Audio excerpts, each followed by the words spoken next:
as reverence rather than terror. Okay? When we say we work out our salvation with fear and trembling, it is an awe of God's greatness. As in yung standing awe. As in yung kakanan ko lang doon, hindi ko pala ka, wow, abunin kinuutang. As in, He is so great and holy. And of course, encouraging believers to live their faith with humility and seriousness.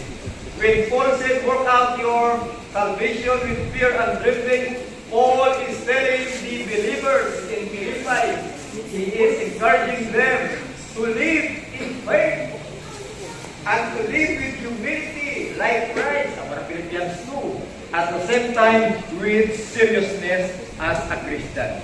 Now, Christian, to tell you, I'm sure you observe this, or you also observe yourself, but the among kita sini, we don't live in a serious way as a Christian. And most of the time, especially today, so kahapos na lang, magpulukabuhi ng Kristohanon or to declare that you're a Christian, but we are not serious enough to be such a real or sincere Christian in all the days ng ato ng pag-inaway. It also implies an active engagement in one's spiritual growth. So when we say fear and trembling, it is an engagement, a serious one, in which your spiritual life, you are engaging to grow and of course by means of obeying God. That gives you that new life.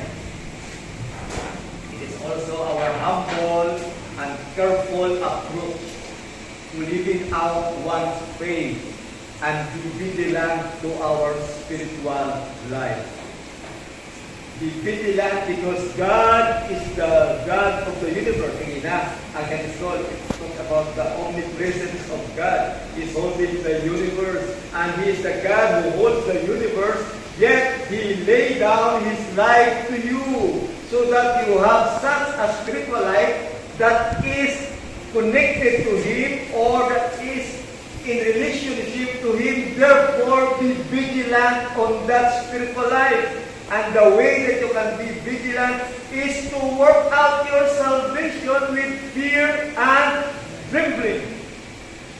As in, hindi niya mo lang, ang hinihimog sa Ginoo sa akon, beyond sa akon ng imagination that He came to me, He found me, He brought me into this place in which arat siya, in which I can call upon Him. Therefore, this life of mine, it should not be wasted. Rather, it should reflect with all sincerity and with such vigilant spirit that it is the God of the universe, His presence daily upod ko siya. That is fear and trembling. The question is, are you vigilant in your spiritual life? Or normal lang? Why the diferensya if you do the things that the world does? Why the diferensya? Why mabatyag? Why mag-dare? To ka normal, happy pa? Are you going your life with fear and trembling? And holy reverence. As believers work out their salvation, realizing the seriousness of what they are doing. Kung mahampang tani, hindi mo mabutang sa lango-lango o kisira-sira ang imo Christian life. Hindi. Because that is your holy reverence. That is your humility. Your engagement to God. As in, Lord, wala ako kung wala ka. That's it. Work out salvation, realizing seriousness of what you are doing. What are you doing to your spiritual life, mga utod sa Ebenezer? What are you doing to your spiritual life? Do you do things with humility and holy reverence? I while recognizing our own weakness and dependency to God. Gapita siya according kay E.W. Pink sa aton nga pagkilala sa self-ta nga we are just people na so weak, can do nothing, and we are just simply dependent to God. That in every day sa kabuhi naton mag-reflect dapat ang aton nga dependency, ang aton nga humility, and that is fear and trembling.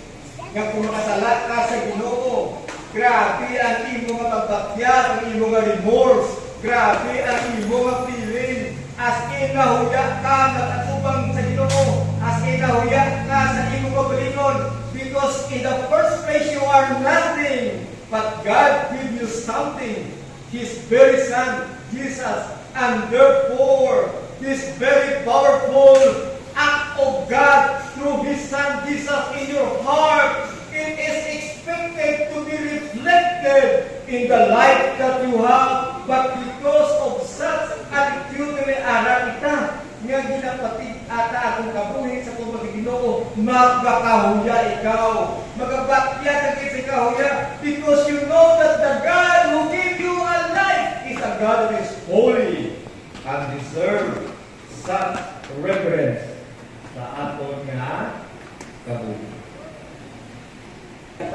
On how can we translate this in a practical way sa daily life? Oh, because I am living with fear and trembling, working it out with fear and trembling. I think I am going to start each day with a prayer, with my dependency to Him. Oh, I think I should be mindful of sin that is around me or surrounded me, or the sin that lingers in me or nagapupod sa akin.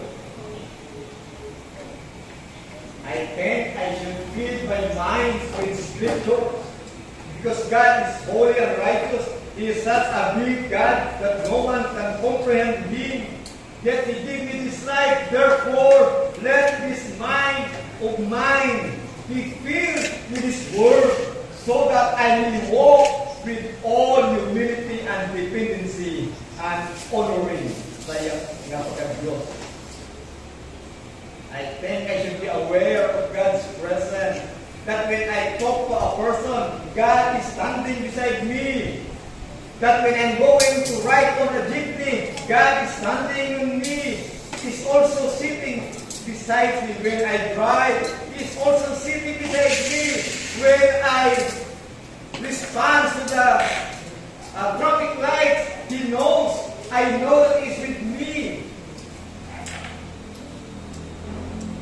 I should be aware that God's presence all time, 24 hours, 7 days a week, walang absent in a second.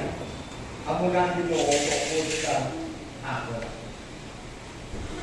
I think we can work out salvation with work and trembling in a practical way by surrounding ourselves with godly people.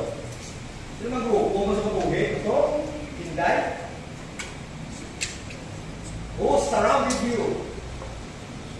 What kind of lifestyle do you live as a Christian? If you understood that you have to work out your salvation with fear and trembling, it is very important to know that these people that surrounds me, they are the people that will lead me more and will give me more mga insights or things that I will love more and more and honor more and more the God that saves me. With fear and trembling. And of course, it is a great motivation for all of us, mga apostol. Verse 13, for it is God who works in you to will and to act in order to fulfill His good purpose. Pastor,